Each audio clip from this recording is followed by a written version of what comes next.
Jack and Jill, Adam Sandler's 2011 masterpiece of cinema. Some people have said that. Yep. Some people. Masterpiece of cinema.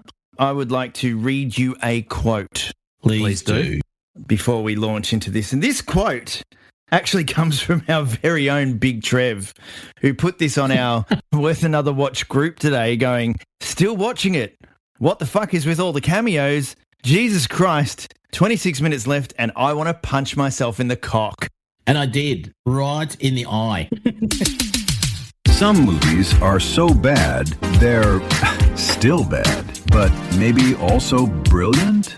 Join Nathan, Christo, and Big Trev as they dive headfirst into the cinematic dumpster to unearth the worst-rated films of all time. From forgotten flops to cult catastrophes, they bravely ask the question, is it really that bad, or is it worth another watch? I want to rewind the clock. When we first took on doing this podcast and we were going to watch movies, and I suggested at one point, why don't we go back and watch all the worst movies and see whether they're worth another watch? Yeah. Great idea. Yep, sure. Fucking regretting my life choices. We're regretting our life choices of choosing you as a friend. How did it take for this movie to start that thought? We've watched some absolute crap. I know, but at least they were okay crap. This one was just... Nothing's been okay. I don't know. The first 3 minutes and 36 seconds of the movie was the most funniest and awesome part of the movie. I wrote that down too. I loved the first 3 minutes of this movie. It was so good. All the different sets of twins. Yeah, it was great. Yeah, I loved it. Awesome. Oh, this is going to be awesome. And then you saw where the 3% on Rotten Tomatoes comes from. Yeah. Okay, Nathan, I want to ask a quick question. You have worked in the cinema business and you know a bit behind the scenes and stuff like that. How the fuck would this movie get made? Adam Sandler's star power is the reason this would have got made. Yeah. Okay. That's literally the only reason. I was doing some research, as I always do, and just looking at the run of films he had in a row. Like he had Zoolander, he had Grown Ups, he had I Now Pronounce You Chuck and Larry. He had all these films that he did in a row, and so he was pretty bankable. He just made these movies that were I don't know, I wouldn't say they were hits, but they were popular. So he just kept getting them made. And this one, I'm not sure why it got made. No. This is I don't really understand this one. Well, I want to know why he thought it'd be a good idea to play his twin sister when he could have had like another role, like another sister. Like I picked out 4 different people he could have had as his sister. One is Zoe Deschanel. Yep, Tina Fey, Kate Dennings from Two Broke Girls. Kate Dennings, yeah. And Maya Rudolph. Yeah, yes. Okay. Yeah. But All I think the premise choices. of the movie is it wouldn't have worked. Well, it didn't really work, but it kind of was the reason for this was because he was playing both characters, and I think that was Leave that to Eddie Murphy. That was to be the comedic relief part of it, of him playing both. Within like 2 minutes of the character getting on screen, I was like, I'm out. I'm done. It's Now almost like they haven't even tried. It's just like, just a wig, that's it. Yeah. You're done. We have Jill, and we'll use Adam Sandler's goofball voice that he always uses. Where are you? I've been waiting forever for you. This place is creeping me out. The movie is about siblings and learning to love your siblings, and how hard could it possibly be to tank Al Pacino's entire career? Because that is something I do not understand. So do you know why he did this movie? No. He was broke. So I was researching. I'm like, Al Pacino's in this movie. He is a mega star of an actor. Yeah. Why is he in this movie? Not only is he acting in this, but he's basically playing himself, a obviously stretched out version of himself. Yeah.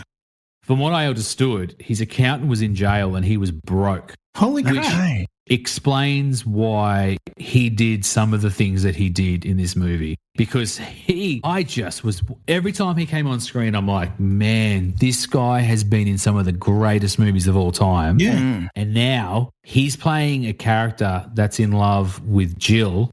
Yeah. which is basically a male version of Adam Sandler. Yeah. What is happening to this guy's career? Because that was one of the things I said, did he need the money? Yeah. Did That's he literally the only reason. Did he owe someone a favour, or does someone have photos with him with a goat? That's the only three answers I got. He'd rather the goat come out than this movie be released, I reckon. I would have permitted the goat video. Yeah, absolutely. Yeah, so it was literally, from everything that I read, it was he just needed the money. Wow.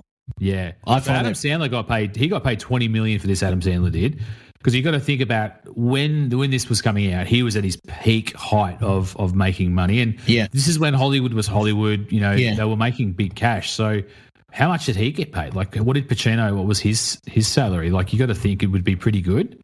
And we'll touch on it later with the cameos, but a lot of these guys just would have had an easy paycheck. None of the scenes made sense. No, and this Trev and I were talking about this earlier today. I feel like the film was like an old sketch comedy show. So it was just like scene after scene of trying to do something funny. Yeah. But literally 9 out of 10, it missed the mark. No. Remember Mad TV back in the day? Yeah. So like the rival to Saturday Night Live. It was like Mad TV. It never really was great. No. It had some like good actors in it, and it had some people who went on to do some good things. Most of the skits never really hit. It was like that awkward laugh from the crowd. Yeah. It was kind of like that. It was kind of like this weird just mix of like, hey, have you got a skit for this movie? Yeah, I've got a skit. Have you got a skit for this movie? And let's just throw them all together and kind of try to piece a movie together out of it. Yeah. And it just didn't hit. No. So things that made me actually ruffle up a chuckle. One was the scene within the first 3 minutes where he accuses his partner, his business partner, of being anti-Semitic. I thought that was quite funny. Heard it right. That's so cool. She doesn't look Jewish at all.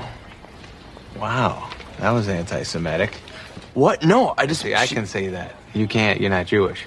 Kept setting him up, and I thought that was funny. 2 was the Oscar scene at about the 47-minute mark where the ball gets smashes the Oscar. Yeah. Playing stickball, and the ball smashes Al Pacino's Oscar. Yeah. That was funny. Oh my God! Oh my God, I am so sorry. I'm sure you have others, though. You'd think it, but oddly enough, I don't. Okay, I have to give it that was good. That is it. Yeah. See, However, Nathan didn't hate this movie. Neither did my wife. See, I watched this with Megan, and she's like, she'd look at me and go, what is actually wrong with you? Why are you laughing? And I was chuckling away. I'm a huge Adam Sandler fan, and I reckon I've seen probably most of his catalogue. Yeah. So his humour is like, it's pretty stupid humour. Yeah. You know, one of my best mates, I've been friends with him for 30 years, Sean, like this is our humour. This is how we act when we're together. So for me, it was just like, I had some chuckles and I had some laugh out loud moments, but I was like, it's not a good movie, but the humour, it just got me. Some of the scenes. Really? Yeah. I found myself just like going, oh, why am I laughing at this? But it is making me chuckle. That must be the same with Brea, because she was going, this is quite funny. I was like, no, it's not. My kids were watching it, and my son turned around and he goes, I like this. And I've gone, really? And he goes, yeah, because it's so bad. My God. And I'm like, well done. Love you, mate. You're the best. It must be bad because my boys 7 and 9 didn't want to watch it though. This is not good, Dad. Oh, really? Like they laugh at everything, so they didn't think it was good. They were just fast forwarding the whole thing. Yeah. I had to fast forward a part of it because it was just cringe. But yeah, I'll get to that later. I was just trying to work out what the movie was trying to do and what it was trying really to about, like the story. What is the point of this movie? It was literally just a bunch of sketch comedy segments, like his sister with a jet ski in the pool who ends up, anybody else would have been dead. Yeah. Like that probably would have killed them. Yeah. And they're like, oh, okay, moving on. But like you said, it's only a little snippet of the film, so it's like a minute and a half of him talking on the phone, looking out the window, and then the flip. Yeah. Yeah. That was even before that, it's like the homeless guy at dinner time and then the homeless guy in the bush. Like they're just scenes that you're like, oh, I've got an idea for a character. And he's like, here's my 2 bits. Yeah. Can I get my money? What was the point of the homeless guy in it? Don't know. Didn't make any sense. What are the point of most of the characters? Like when I saw them at the dinner table and there's an Indian kid and the white curly-haired kid. Was the Indian kid adopted, or what was going on there? He said that in the thing because his sister made a crass remark. Poor Gary. What does that mean? You made him switch from being Indian. What is wrong with you? We adopted him when he was 10 days old. This is all he knows. And he was a terrible actor too, that Indian kid. I thought he was quite funny. No, he was shit, right? I thought he was all right. He No. I like the way that just ridiculously kept sticky taping stuff to himself. Yeah, what was going on with that? A lobster, the galah, and then all of a sudden, one scene he didn't have the salt shaker on his head, and the next scene he did have the salt shaker. He didn't have a salt shaker on his head. They never explained why he was doing that. Yeah. And that was probably like someone had this idea for this storyline of, you know what? Kid just sticky tapes everything to him. I've great idea. They did. They tried to explain it. The sister, Jill, said something about how he probably sticky taped stuff to himself because he doesn't feel like he fits in. Ever think maybe he tapes things to himself because he doesn't feel connected, to his real parents? That was very smart. I just thought of that. Yeah, I do remember that part actually. Yeah, okay. My God, I didn't even get that bit. I must have been asleep or making toast. Let's talk cameos because there were a lot of them. I got a list. Okay. Not in order, but I went through this go. today. Yeah, David Spade. Yep. Was he in played there? the woman at the end. In the bar. The transvestite. The trans woman who gets into the fight with Jill. Oh, I don't even remember You that didn't part of see the movie. that? No, maybe I just blanked out on it. Nick Swartzen, hilarious. Yeah. I don't know who that is. That's his business partner. Okay, yeah. He was also in another one that I watched the other day. He was in Yeah. I watched it with the kids. McDonald Yes, Norman the Gray. legend. plays Rest the in Dave. peace. That was fantastic. Yeah. And then you had Tim Meadows, Yeah. Dana Carvey. Mhm. You had Where was Dana Regis Carvey? Dana Carvey played the puppeteer right at the start of the movie Yeah. Did too. with the big You had bald Regis spot. Philbin Yeah. at the start of the film as well. Regis, You had Shaq. Yeah. You had Drew Carey, obviously The Price is Right. Yeah. who couldn't keep a straight face during the whole thing. No. Yeah, like it was just punching through. Yeah. You had John McEnroe and Yeah. Chrissy Brinkley at the birthday party scene. Awesome. You had, I'm going to say Bruce Jenner, because back then he was still Bruce, Yeah. playing himself Yeah. on the stage show, which was a really random get. Yeah. And then the most random, obviously you had a couple of random cameos, but the Okay. most random one was the Subway guy, Jared. I would like to call this segment regrettable cameos. yeah. My God. Like I because- text you guys today, and it's like leaving the Twin Towers in a New York style Yes. movie, leaving him in this. Like That was- they're talking about it was just I was like, oh my God, like wouldn't you just maybe for the digital release just now cut it out? Yes. That whole But it didn't have any, you didn't need the scene in there. It didn't make any difference. No. It made no sense. No. And I think that was leading up to because they were waiting on the food and goes, I'm hungry from the balcony. Yeah. You forgot exactly. one cameo, Billy Blanks. Billy Blanks. You also had the ShamWow guy, but I didn't really think I should put that in there. Wow, yeah, come on. I didn't see the Yeah, okay. ShamWow guy, but He I was next love. to Billy Blanks.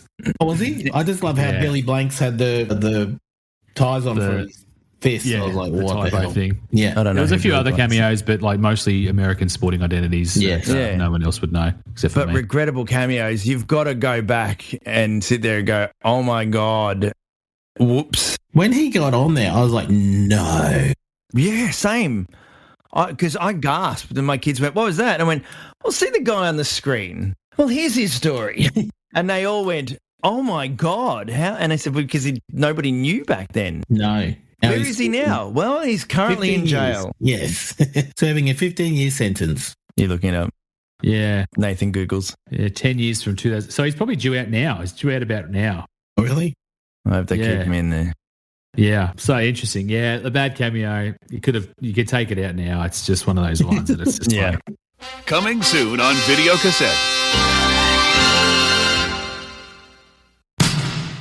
And while exciting, I was starting to wonder, has Nathan made any notes? And when will he share them with us? Nathan's notes. Are there any? There's got to be something. Save this podcast. there's a couple. Look, at the end of the day, it was made on a $79 million budget. So it was a pretty, reasonably priced budget. You got to take into account Adam Sandler got $20 million of that. So $59 million spread across his friends getting paid. It did $149 million worldwide. So it basically split America and international. It sort of split across the two. Wow. So, look, end of the day, commercial success, brought in over $100 million. I think the best Nathan's notes of this one is this won every single award at the Razzies. Yes. Did it? Yeah. So Adam Sandler won Worst Actress, Worst Actor, Worst Director, Worst Film, Worst Screenplay. I think it was like an 11 award thing. It's huge. Thing. It was literally the only film in history to ever do it. Yeah. But it won every single one. And it's one of those ones, it came out and it was like, fans were like, didn't hate it.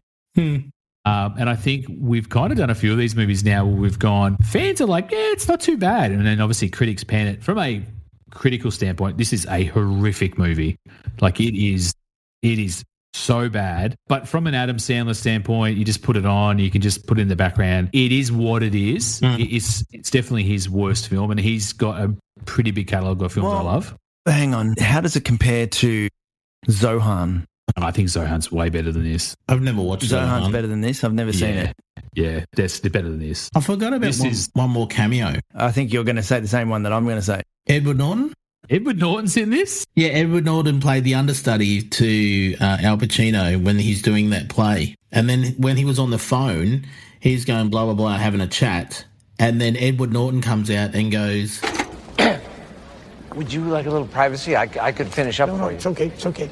Nobody wants to see you. Right? But thanks anyway. That was Edward Norton. Yeah. Is it really? Yeah, I'm pretty sure it is. I was having a look going, because I paused it and I went, why do I know this face? Nathan Googles. I don't think it was Edward Norton. I'm going to actually find the footage. You do it, all right? Prove me wrong. Fucking Trevor Googles. Fuck. This could be a new segment called Trevor Gets It Wrong. There is no known movie or project titled Jack and Jill that features Edward Norton. Bullshit. It's Edward Norton. The query may be a misunderstanding of a different project or a confusion with the 2011 movie Jack and Jill starring Adam Sandler, which does not include Edward Norton. It does too. Come on. Obviously, we talked about good segments in the film. Is there any? I actually thought Johnny Depp. Johnny Depp. Johnny Depp. He's wearing the Justin Bieber shirt as well. Got the Justin Bieber shirt on. I thought he was okay in it. I thought that was quite funny. Yeah, that was a highlight. Edward Norton when he did it. Edward Norton. Can you guys see that guy? Edward Norton. That is not Edward Norton. Not Edward Norton. Well, who is it then? Go on. Not Edward Norton. He is like 75 years old. Nah, it's Edward Norton. I want to touch on. There's something that I want to touch on. Yeah, this is a very consistent issue with Adam Sandler movies. He always has. Sometimes. Well, no. He has a hot wife. Does he? Yeah. He never has an unattractive wife in any movie that he does. Yeah. Katie Holmes. He's had Selma Hayek in the past, Drew Barrymore, Jennifer Aniston at her height. Yeah. The chick from Modern Family because she's in Happy Gilmore. But he always has hot-ass wives. Yeah, nothing ugly. I went down a bit of a Reddit rabbit hole today. And there was a fan theory out there that she got this movie so she could basically escape Tom Cruise because this was in like the height of like their divorce, separation. Yeah. No one would hire her. She kind of needed the money. He kind of blacklisted her. So the theory is that Sandler hired her to give her the cash to escape Tom Cruise. Really? If that's true, then that's nice. Yeah, so that's like a Reddit, one of those Reddit theories that they love to do. I want to read you a couple of the reviews. Yep, please. Apart from the fact that it did $26 million on its opening weekend in America, it came in at number 2 at the box office. The audiences obviously rated it much higher than the critics. One of the critics wrote, Jack and Jill is witless and sloppily constructed, getting by on fart gags, homeless jokes, Latino stereotypes, and that old favourite explosive diarrhea. Yeah. And no, not in an inspired bridesmaids way. Maybe there's an audience for it, but they should be embarrassed. Yeah. See, the bridesmaid scene was hilarious. But that one with Jack and Jill was just utter stupid. A bit of an off-topic question. What's the best diarrhea scene in a movie? In any movie? Bridesmaids? Yeah, I'd say Bridesmaid. Yeah. Christo? I would say Dumb and Dumber. Dumb and Dumber? Oh, my God, yes.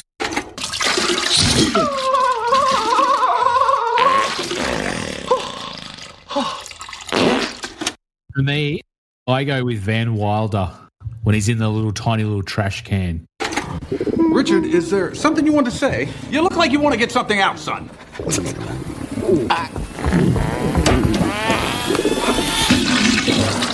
My God!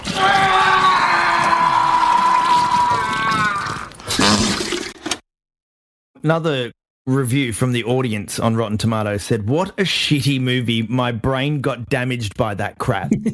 Look, a Sandler movie will do that to you, let's be honest. And one that I wanted to read you, which I am certain was written by Donald Trump. Here you go, some of the audience. Just the way this person has phrased it. They've called themselves David Manuel R, but Manuel R, I reckon this is Donald Trump in hiding, right? Not a very good movie of him. I'm not stupid like the people that said that. This movies are wrong, very bad humor, dude. Understand comedy, but is not a good movie from him. I prefer the others. Yeah, sounds like Donald Trump. Christo loves finding his good reviews. Has anybody got anything else to add about this movie? Nah, I just wanted to find a sharp spoon to scoop my eyeballs out. That's all I wanted to do. Look, I feel sorry for Pacino. He needed the money. He had to do this. Do yourselves a favour. If you want to see a good Pacino movie, go watch Heat. Christo probably hasn't seen it. No, there he has. My fucking God. I haven't seen it. I also haven't seen Scarface. God, why is this kid here? Name some other Pacino movies. Dog Day Afternoon. Is that him? No, that's Robert De Niro, isn't it? Oh, no, that might be Pacino. No, that was Edward Norton. You're a fucking Edward Norton. No, Dog Day Afternoon. Serpico's another good one. He's in The Godfather, obviously. Never seen him. Never seen. You are killing me. Sorry. Jack and Jill, worth another watch. I think it is. I think it is worth even though I hated